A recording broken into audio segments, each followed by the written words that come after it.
Hello दोस्तों, नमस्कार। आज मैं अपने इस चैनल के माध्यम से JN इंटर कॉलेज कांधी में अपने साथी शिक्षकों श्री तौफीक जी एवं श्री सुनील जी के द्वारा हाई स्कूल का जो पेपर आया है गणित का 2023 में, उसका हल दिखाने जा रहे हैं, जिससे आप आकलन कर सकते हैं कि आपके कितने नंबर आ सकते हैं। क्योंकि हमारे यहाँ बच्चे लगभग बच्चे 100% पेपर हल करके आए हैं, उनकी संभावना भी है 100% नंबर आने की। आइए देखते हैं किस प्रकार क्वेश्चन पेपर आया, तो उसका हल कैसे निकालेंगे। तो ये रहा, देखिए, ये है पेपर गणित का कक्षा 10 का, और इसको देखिए हल करते हैं। इसके प्रथम खंड में खंड आ में बहुविकल्पी प्रश्न आए हुए हैं, जो कि इस प्रकार से हैं। पहला क्वेश्चन है कि कौन सा अभाज्य संख्याओं का युग्म है। हल बताइए डायरेक्ट। इसमें सही जो हल है वो पहला है, ए नंबर सही है, 18,25। और इसका दूसरा क्वेश्चन जो 144 के अभाज्य गुणनखंड में अभाज्य गुणनखंड की घातों का योगफल पूछा है, तो इसके अभाज्य गुणनखंड की घातों का योगफल का सही उत्तर बी पार्ट है, जो कि 6 है। इसके बाद तीसरा क्वेश्चन है, m के किस मान के लिए समीकरण युग्म x - 2y = 3 तथा 3x + my = 1 का एक अद्वितीय हल होगा। इस क्वेश्चन में m का मान निकालने के लिए बोला गया है, और अद्वितीय हल इसका है, जो सही आंसर है, सही ऑप्शन सी है, जो m ≠ आपके -6 है। क्वेश्चन नंबर 4, इसका सही जिसमें आपके पास 2x + 3y = 18 और दूसरा लिखा समीकरण x - 2y = 2 का हल है। सही हल है इसका a, x = 6, y = 2। 5 number question आपका k के इस मान के लिए रखे समीकरण युग्म x + ky = 1 और kx + ky = k² के अनेक हल होंगे। इसका सही आंसर बी पार्ट है, जो +-1। क्वेश्चन नंबर 6, यदि आपके पास लिखा है कि 1/x² - 2 = 1/7 का x का मान होगा। इसका हल पूछा है, x का इसका मान सही आंसर है, x का मान सी ऑप्शन सही है, +-3। क्वेश्चन नंबर 7 में पूछा गया है कि व्यास AB के वृत्त के केंद्र 2 - 3 है और B का निर्देशांक है 1,4। तो A के निर्देशांक पूछे हैं। इस क्वेश्चन का सही आंसर है D part, 3, -10। Question number 8, 3x² - 12x + k = 0 के मूल बराबर हों तो k का मान होगा। इसमें k का मान सही आंसर है a, 12 आपका आंसर सही है। क्वेश्चन नंबर 9, दो आकृतियां जिनके आकार समान हो परंतु आमाप आवश्यक रूप से समान ना हो, ऐसी आकृतियां कहलाती हैं समरूप आकृतियां। इसका आंसर सही है बी। क्वेश्चन नंबर 10, दो समरूप त्रिभुजों की संगत भुजाओं का अनुपात 3:5 के अनुपात में दिया है और इनके क्षेत्रफलों का अनुपात पूछा है। इसका सही आंसर है, क्वेश्चन नंबर 10 का सही आंसर ए, 9:25 है। और क्वेश्चन नंबर 11, यदि किसी त्रिभुज की भुजाएं 3 सेंटीमीटर और 4 सेंटीमीटर और 5 सेंटीमीटर हों और वह त्रिभुज होगा, तो आपसे त्रिभुज का प्रकार पूछा, किस प्रकार का होगा। इसका सही आंसर है समकोण त्रिभुज। क्वेश्चन नंबर 11 का जो आपका सही आंसर है वो ए पार्ट है, समकोण त्रिभुज। 12 नंबर, दो समरूप त्रिभुजों के परिमाप क्रमशः 10 सेंटीमीटर तथा 15 सेंटीमीटर हैं, तो इनके क्षेत्रफलों का अनुपात ज्ञात कीजिए। इसका विकल्प भी सही है, 4:9। 13 नंबर, यदि tan θ = 8/15 है तो कोसेक थीटा का मान। इसका विकल्प ए सही है, 17/8। यदि 2 cos 3 θ = 1 तो थीटा का मान होगा। इसका विकल्प सी सही है, 20 अंश। क्वेश्चन नंबर 15, दो वृत्तों की परिधियों में 3:2 का अनुपात है तो उनके क्षेत्रफलों का अनुपात होगा। इसका विकल्प नंबर डी सही है, 9:4। क्वेश्चन नंबर 16, यदि एक समान त्रिज्या r के दो अर्धगोलों को उनके आधारों से जोड़ा जाता है तो इस नए ठोस का वक्र पृष्ठीय क्षेत्रफल होगा। जो नया ठोस बनेगा वो बनेगा गोला, और गोले का वक्र पृष्ठीय क्षेत्रफल इसका ए सही है, 4πr²। क्वेश्चन नंबर 17, निम्नलिखित में कौन केंद्रीय प्रवृत्त की माप नहीं है। तो माध्य, माध्यिका, बहुलक, ये तीनों केंद्रीय प्रवृत्त की माप होती हैं। तो इसका डी नंबर सही है, मानक विचलन। इसमें पूछा गया था नहीं है, तो इसका सही विकल्प है डी नंबर। 18, 1 से 9 तक की प्राकृतिक संख्याओं का समांतर माध्य होगा, तो इसका विकल्प नंबर ए सही है, 5 होता है इसका।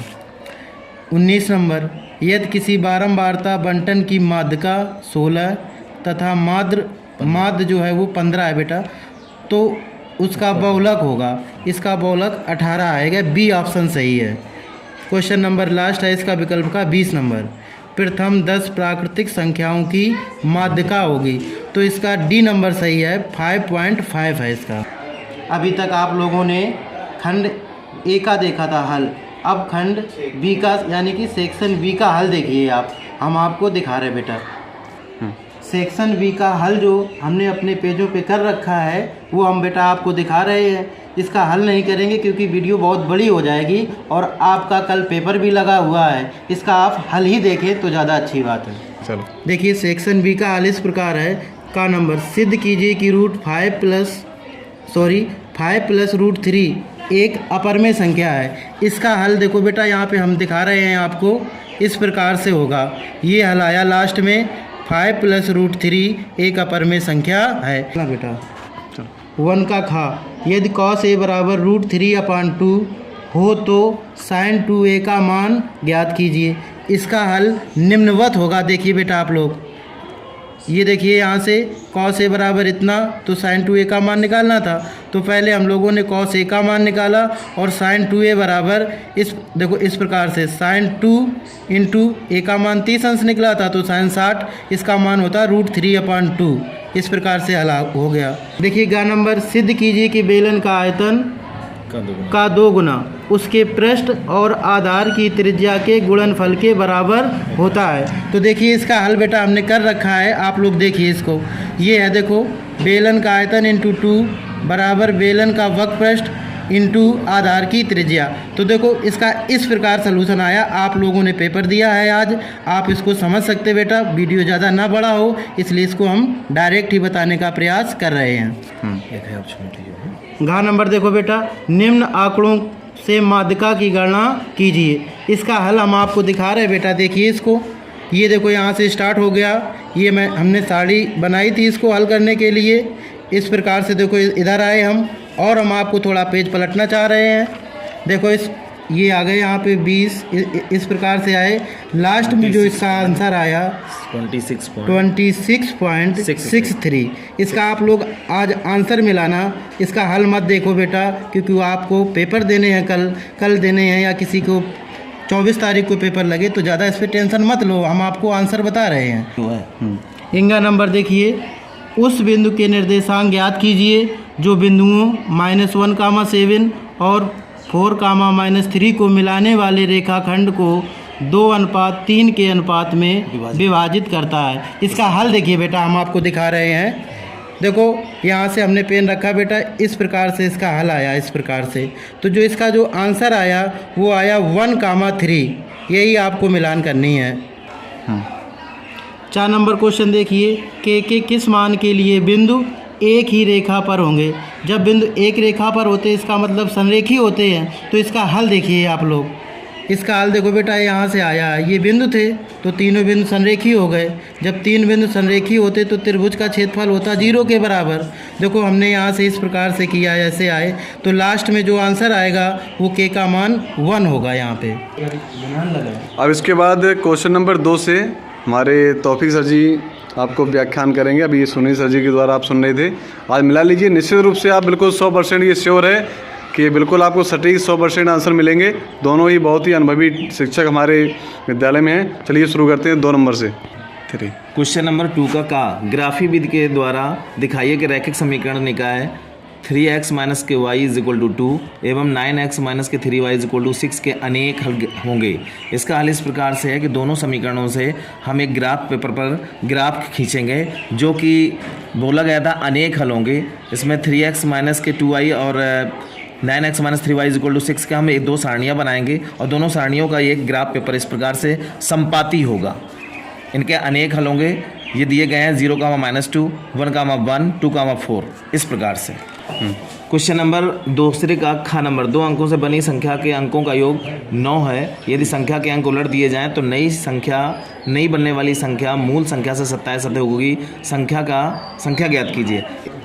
दूसरे के खा का हल का इस प्रकार से है, जो हम दिखा रहे हैं आपको। इस प्रकार से हमने समीकरण को हल किया है और लास्ट में इस संख्या का आंसर जो आया है, वो जो संख्या बनी है वो 36 है।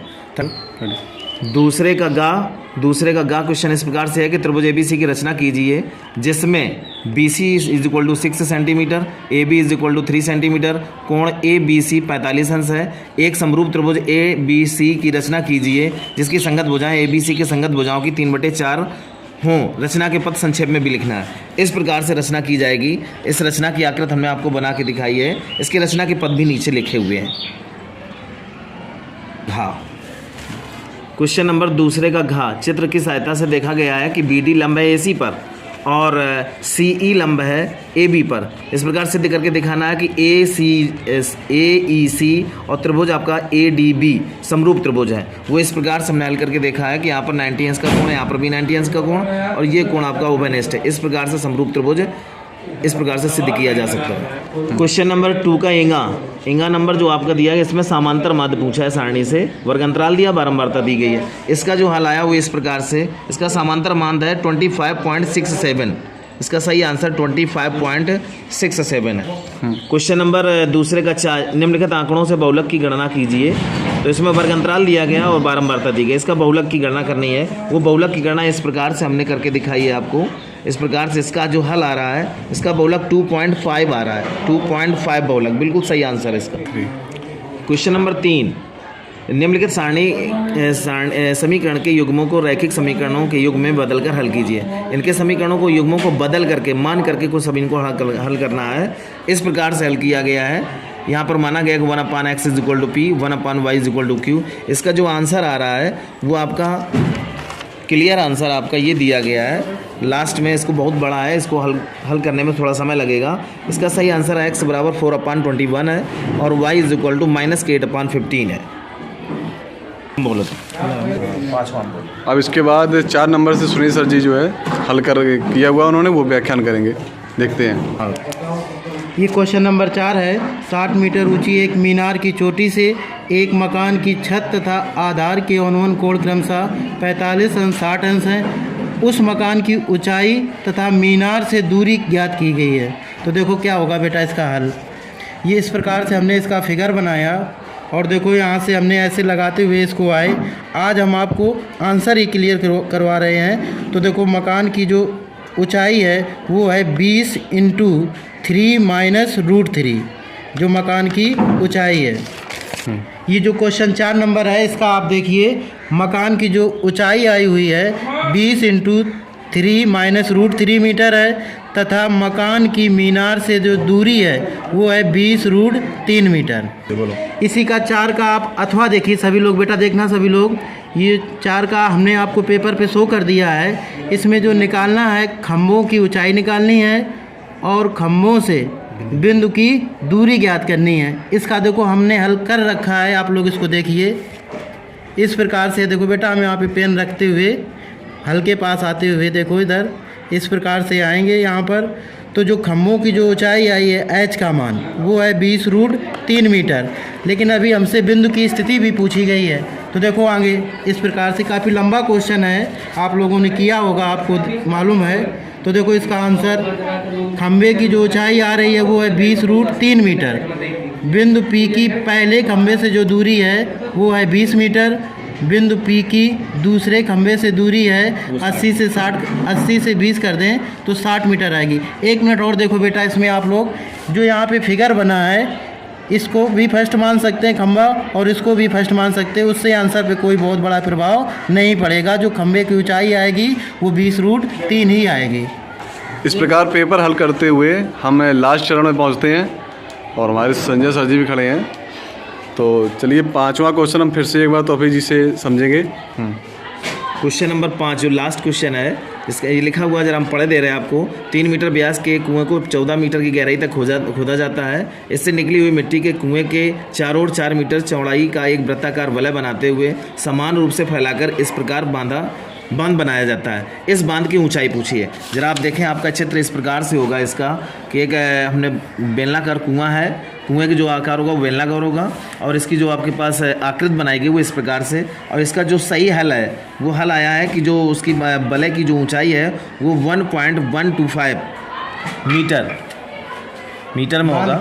जो बांध की ऊंचाई है वो 1.125 मीटर होगी।